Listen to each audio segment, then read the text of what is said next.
बच्चों, आज फिर मैं आप लोगों के बीच इतिहास के 7वें चैप्टर विजयनगर साम्राज्य के विषय में बात करूंगा।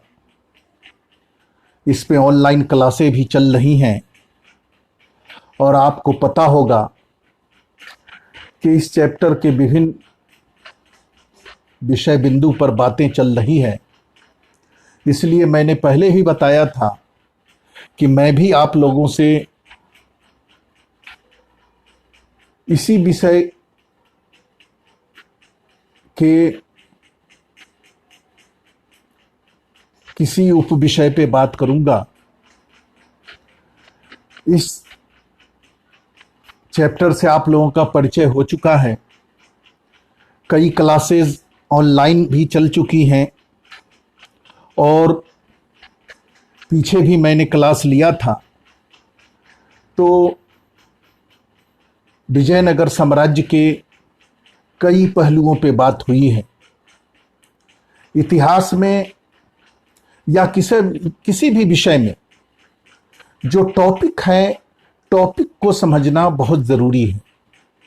अगर विजयनगर साम्राज्य को आपने सारांश के रूप में अगर समझ लिया, इसके विभिन्न बिंदुओं को समझ लिया, विभिन्न घटनाक्रम को समझ लिया, तो निश्चित रूप से आप इस चैप्टर से आने वाले किसी भी प्रश्न को हल करने में सक्षम होंगे। मैं पीछे इस विषय के, इस चैप्टर के एक बिंदु पे बात किया था। आपको याद होगा, वो विषय बिंदु था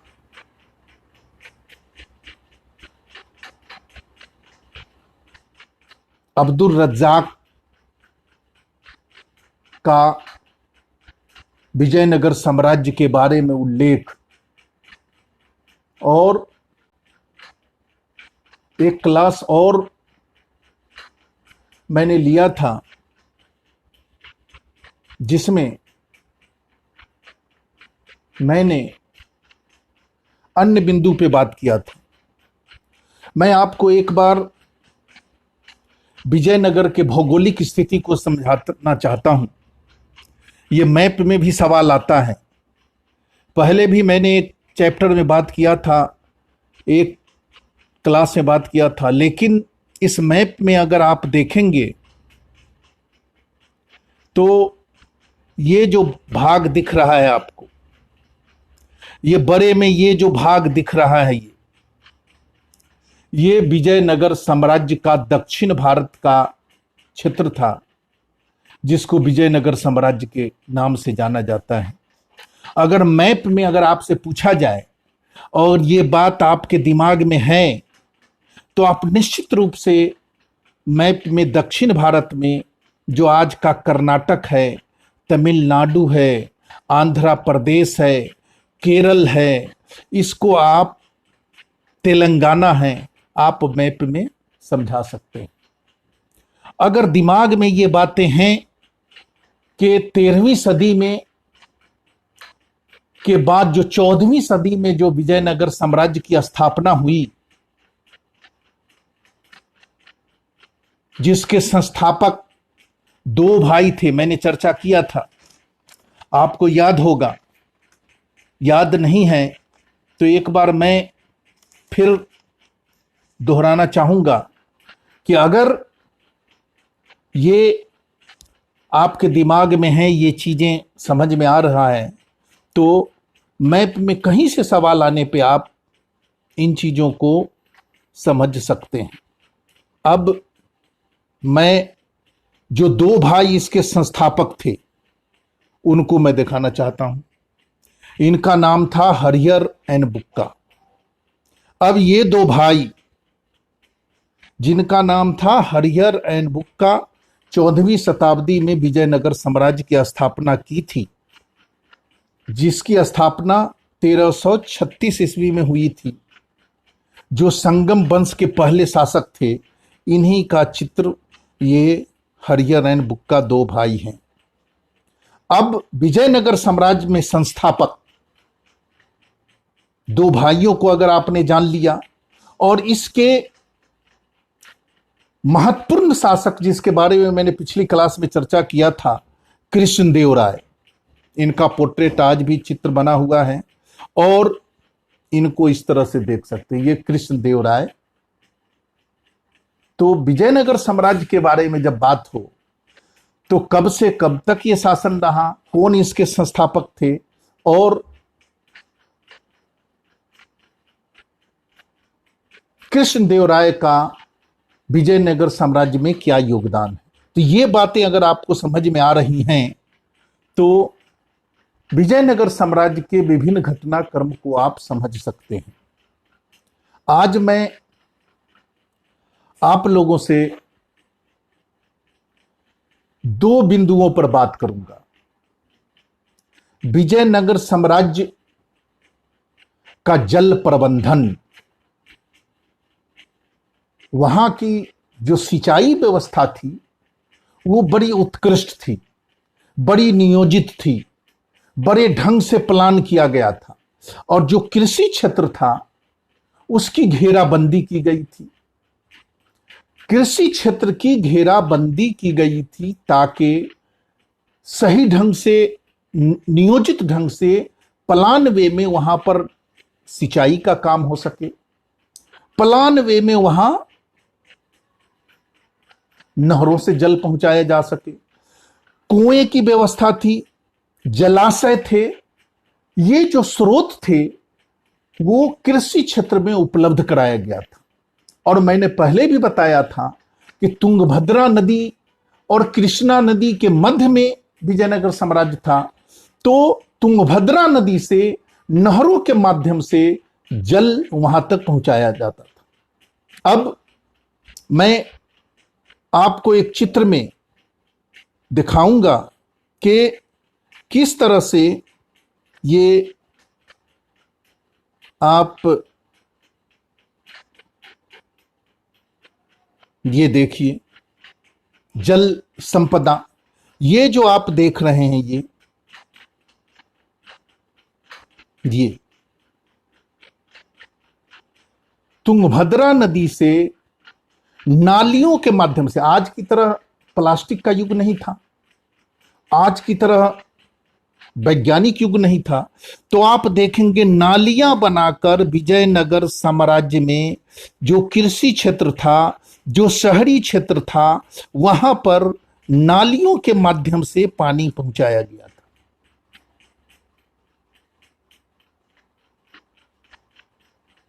ये देखिए, ये नालियां बनी हुई हैं, ये नालियां जो जा रही हैं, तो नदियों से शहरों तक पानी पहुंचाने की व्यवस्था थी, जिससे सिंचाई का सही प्रबंधन हो सके। तो जल संसाधन को समझना है, और एक कमलपुरम जलाशय, इससे भी सवाल आ सकता है। दूसरा जो महत्वपूर्ण था उसमें एक है हिरिया नहर, ये एक नंबर के सवाल में आ सकता है। नहरों के माध्यम से सिंचाई का पानी पहुंचाना, जलाशयों का निर्माण करके सिंचाई की व्यवस्था करना, और कुएं की व्यवस्था होना, और फिर हर किसान को सरकारी सहायता से सिंचाई का प्रबंधन करना, ताकि उपजाऊ भूमि को सिंचित किया जा सके और अनाज का उत्पादन हो सके। और मैंने पहले भी बताया था कि यह क्षेत्र किले से घिरा हुआ था, दुर्ग से घिरा हुआ क्षेत्र था।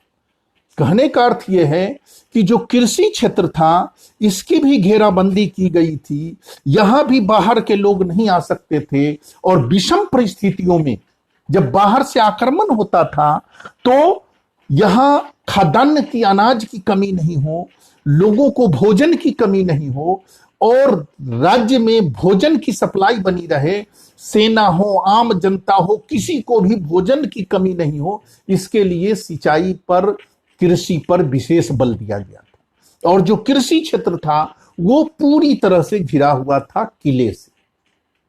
मैंने पहले भी बताया है कि जो विजयनगर साम्राज्य के किलेबंदी थी, अब्दुल रज्जाक ने उसमें उल्लेख किया है, जो फारस का दूत था, कि 7 पंक्तियां थी।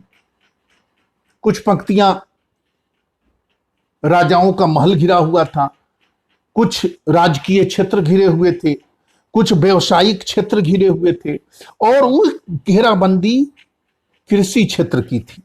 तो कृषि क्षेत्र की जो घेराबंदी थी, तो उसको समझने के लिए आपको किताब के चैप्टर नंबर 7 में पेज नंबर जो ये देख रहे हैं 177 पे इसका उल्लेख किया गया है।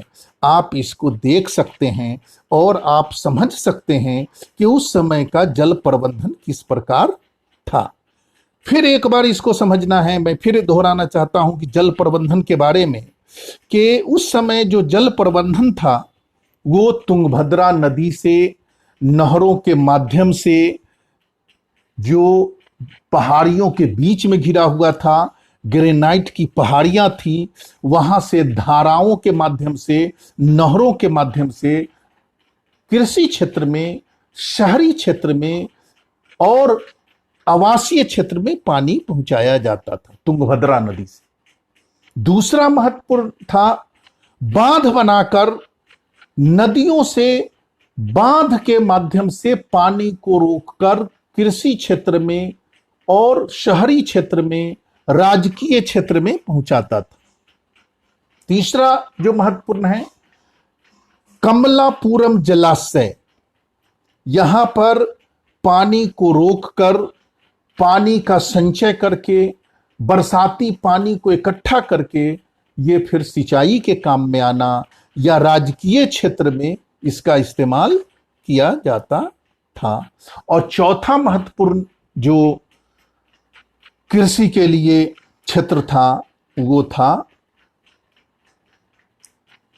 हिरिया नहर। ये भी हिरिया नहर, ये तुंगभद्रा नदी पर बांधकर वहां से पानी को शहर के, राज्य के विभिन्न क्षेत्रों में पहुंचाया जाता था। तो विजयनगर साम्राज्य के जल प्रबंधन के बारे में, जल संपदा के बारे में और उसका क्या योगदान था, इसमें किसी तरह का सवाल आता है तो आप आराम से कर सकते हैं। जिसमें महत्वपूर्ण बात आपको याद रखना है तुंगभद्रा नदी, दूसरा आपको याद रखना है बांध के माध्यम से, नहरों के माध्यम से शहरों तक पानी पहुंचाना, तीसरी बात आपको याद रखनी है कमलापुरम जलाशय, तुंगभद्रा नदी, और तीसरा कमलापुरम जलाशय, और चौथी महत्वपूर्ण बात है यह है हिरिया नहर। अगर 4 चीजें आपको याद हैं, तुंगभद्रा नदी जिसके बीच में विजयनगर बसा हुआ था, साम्राज्य बसा हुआ था, दूसरी महत्वपूर्ण बात है बांध के माध्यम से, नहरों के माध्यम से, तीसरी महत्वपूर्ण बात है कमलापुरम जलाशय जहां पानी को संचित किया जाता था, इकट्ठा किया जाता था और फिर शहरों में पहुंचाया जाता था, और चौथी महत्वपूर्ण बात है हिरिया नहर। इसके अलावा भी कृषि क्षेत्र में जलाशयों का निर्माण, कुएं का निर्माण किया जाता था और बरसाती पानी को संचित करके, इकट्ठा करके, संग्रह करके बरसात के बाद उस पानी को सिंचाई के रूप में लिया जाता था।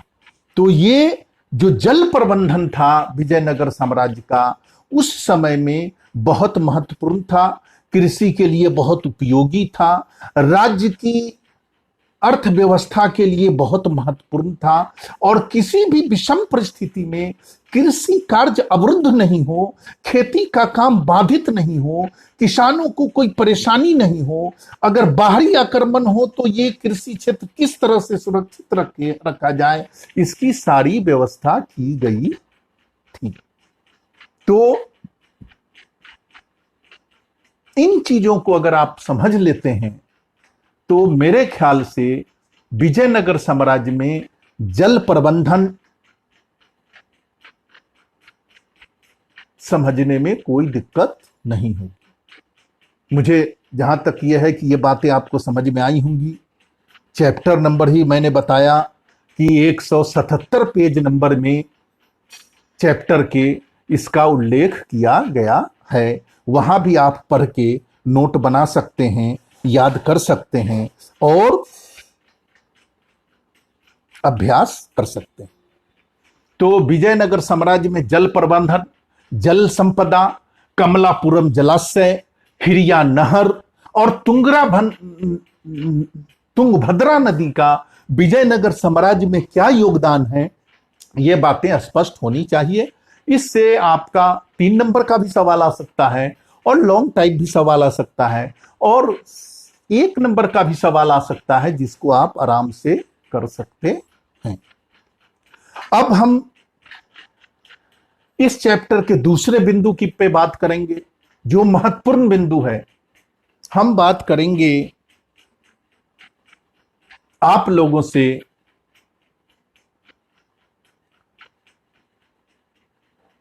महानवमी डिब्बा और गोपुरम और मंडप के बारे में।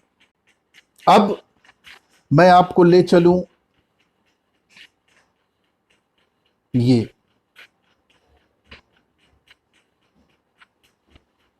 आप देख रहे हैं, ये जो द्वार बने हुए हैं, ये जो द्वार बने हुए हैं,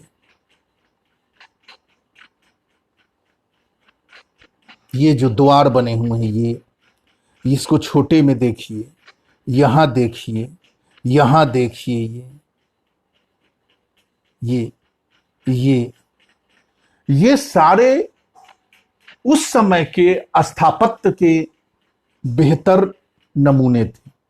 और ये जो धार्मिक स्थल था, जो मंदिरों का प्रवेश द्वार था,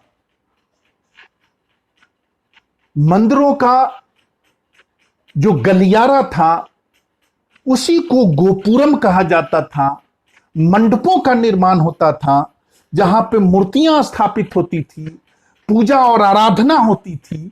इसको समझना जरूरी है। अब मैं आपको ले चलता हूं आपके चैप्टर में। ये देखिए चैप्टर 180 पेज में ये आप देख रहे हैं, ये महानवमी डिब्बा, ये अभी अवशेष बचे हुए, एक मंच का निर्माण, ये पेज नंबर 180 में इसका उल्लेख है। और गोपुरम, ये देखिए जो मैंने पहले बताया है, ये मैंने पहले बताया है, ये पेज नंबर 185, ये आपके किताब का पेज मैं बता रहा हूं। ये गोपुरम मंदिरों का द्वार। और फिर मैंने बताया ये मंच, जिसको महानवमी डिब्बा कहा जाता था। ये आपको समझ में आ गया। अब इस तरह के बहुत सारे अवशेष आपको मिलेंगे, बहुत सारे मंदिरों का वहां पे निर्माण था। पंपा देवी का नाम आपने सुना होगा, और विट्ठल मंदिर और विरूपाक्ष मंदिर, जो बहुत महत्वपूर्ण थे,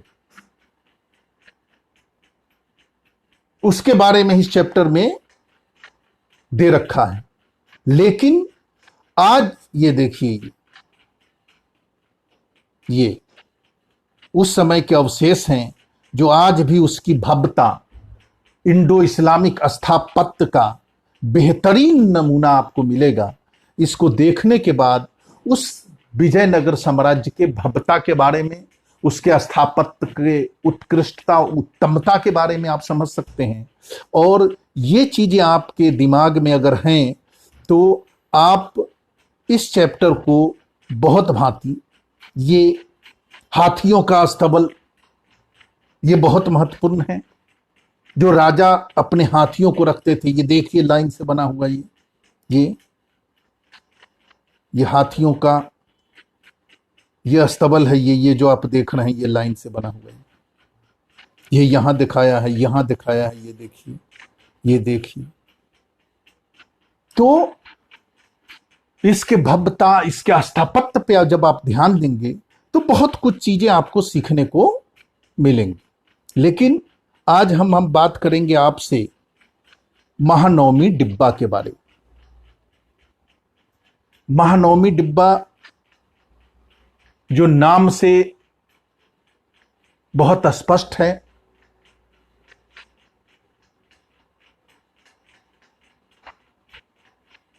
उत्तर भारत में दशहरा मनाया जाता है, कहीं पे नवरात्र के नाम से जाना जाता है, कहीं पे दुर्गा पूजा का आयोजन होता है, और यह आमतौर से सितंबर और अक्टूबर माह में मनाया जाता है। तो विजयनगर साम्राज्य में जो एक मंच का निर्माण किया गया था, जो 11,000 फीट के आधार पर 40 फीट ऊंचा मंच था, जहां पर इन दिनों में भव्य आयोजन होता था। महानवमी के मौके से, नवरात्र के मौके से, उसी को महानवमी मंच के नाम से जाना जाता था। ये राजकीय उत्सव का प्रतीक था। इस मौके पर, इस अवसर पर बड़े बड़े आयोजन होते थे, और यह अनुष्ठान जो दुर्गा पूजा, दशहरा या नवरात्र का जो होता था, ये 10 दिनों तक विभिन्न प्रकार के आयोजन यहां पर हुआ करते थे। सांस्कृतिक आयोजन होते थे, नृत्य का मंचन होता था, कुश्ती प्रतियोगिता होती थी, हाथियों, अश्वों, सैनिकों की शोभा यात्रा निकलती थी, और जो नायक होते थे, अमर नायक होते थे, वो इस मौके से राजा को विशेष भेंट दिया करते थे। इस मौके से उनकी अनुपस्थिति अनिवार्य होती थी, और पूरे राज्य में इसकी भव्यता को बड़े पैमाने पर मनाया जाता था, और बहुत ही धूमधाम से इस तरह का आयोजन होता था। यह आयोजन राजा के वैभव, उसकी प्रतिभा, उसकी ताकत का प्रदर्शन समझा जाता था। जिस तरह से आज के टाइम में, प्रजातांत्रिक टाइम में 26 जनवरी पर किस तरह से इंडिया गेट पे भारत के विभिन्न अस्त्र शस्त्र सांस्कृतिक कार्यक्रमों का आयोजन होता है, उसी तरह से नवरात्र के मौके पर विजयनगर साम्राज्य में महानवमी डिब्बा का जो मंच था, उस पर इस तरह का आयोजन होता था। राजा अपने शक्ति का, अपनी ताकत का, अपने प्रतिभा का, अपने पराक्रम का मंचन करवाते थे, और इसमें जो कलाकार होते थे, जो अच्छा प्रोग्राम देते थे, उसको राजा पुरस्कृत भी करता था। इसलिए यह राजा के शक्ति का प्रतीक था, वैभव का प्रतीक था, और इससे बड़ा आयोजन विजयनगर साम्राज्य में नहीं होता था। और इस मौके पर राजा के अधीन जितने नायक, महानायक, जितने छोटे छोटे राजवाड़े थे, सब आकर यहाँ पर राजा को रिपोर्ट करते थे, राजा को भेंट देते थे, राजा के प्रति अपनी ईमानदारी को व्यक्त करते थे ताकि राजा खुश हो सके और उसको और जिम्मेदारी सौंप सके। ये महानवमी डिब्बा का मेन आयोजन होता था। महानवमी डिब्बा आपको समझ में आया होगा। दूसरा जो महत्वपूर्ण है, इससे सवाल आता है, ये बहुत महत्वपूर्ण बिंदु है इसलिए मैं बात कर रहा हूं। महानवमी डिब्बा आपको समझ में आ गया। नवरात्र के मौके पर होने वाला विशेष कार्यक्रम इसी मंच से होता था। अब जो दूसरा महत्वपूर्ण है, ये है गोपुरम, जिसका चित्र मैंने पहले बताया है। गोपुरम और मंडप, जो राजकीय मंदिर होता था उसका प्रवेश द्वार को ही गोपुरम मंडप कहा जाता था, जो राजा के वैभव, धार्मिक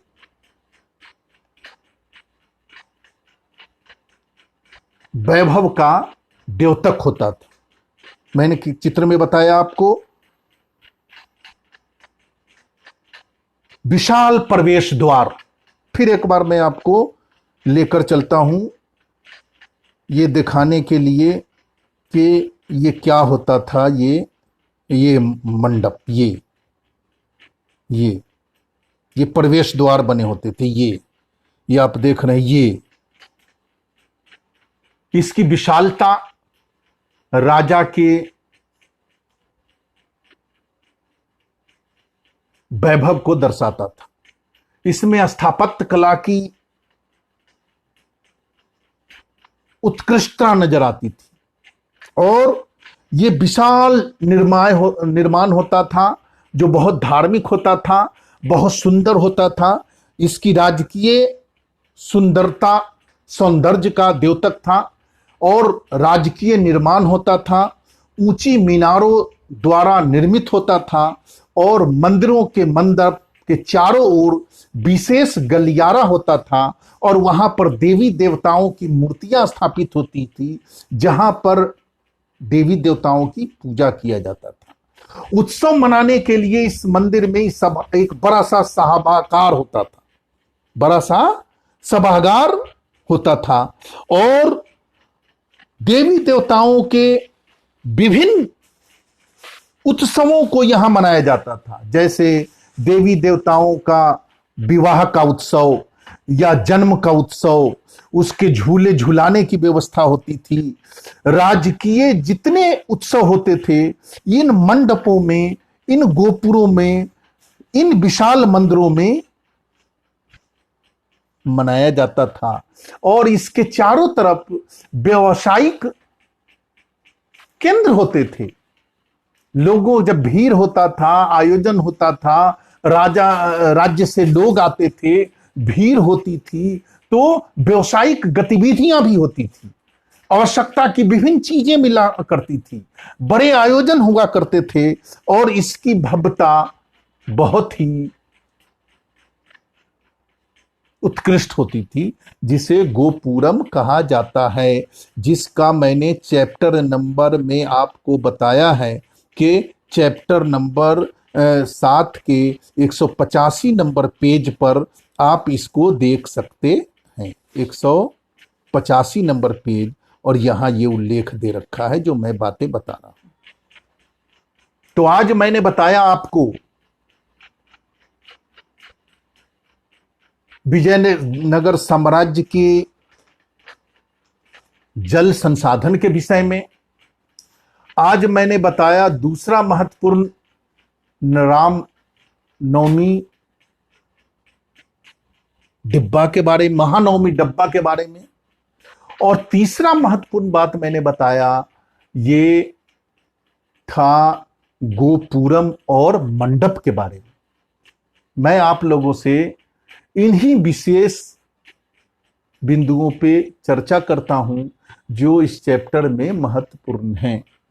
इस चैप्टर को अगर आप देखेंगे, सारांश करेंगे, आप इसको इन शॉर्ट करेंगे, समझने की कोशिश करेंगे, तो इन सब चीजों को समझना बहुत जरूरी है। तो आज जो मैंने बताया इस पे विशेष ध्यान देना है और इसको आप अपने घर पर कॉपी पे जो मैंने बताया इसको एक बार देखिए और लिख कर अभ्यास कर इसको याद करने का प्रयास कीजिए। अगर आपने इसका एक बार अभ्यास कर लिया तो इससे संबंधित कोई भी सवाल आएगा आप उसको आराम से कर सकते हैं। अगर आपने रिवीजन नहीं किया तो फिर मुश्किल होगा आपके लिए। ऑनलाइन क्लास भी चल रही है, आपको इसी चैप्टर से मैं भी रिवीजन में मुख बिंदु पे बात कर रहा हूं। अब आपका काम है कि इसको एक बार रिवीजन कीजिए, इसको अपने कॉपी में नोट कर लीजिए, तो निश्चित रूप से अगर कहीं से कोई सवाल आता है तो आप इसको हल करने की स्थिति में होंगे।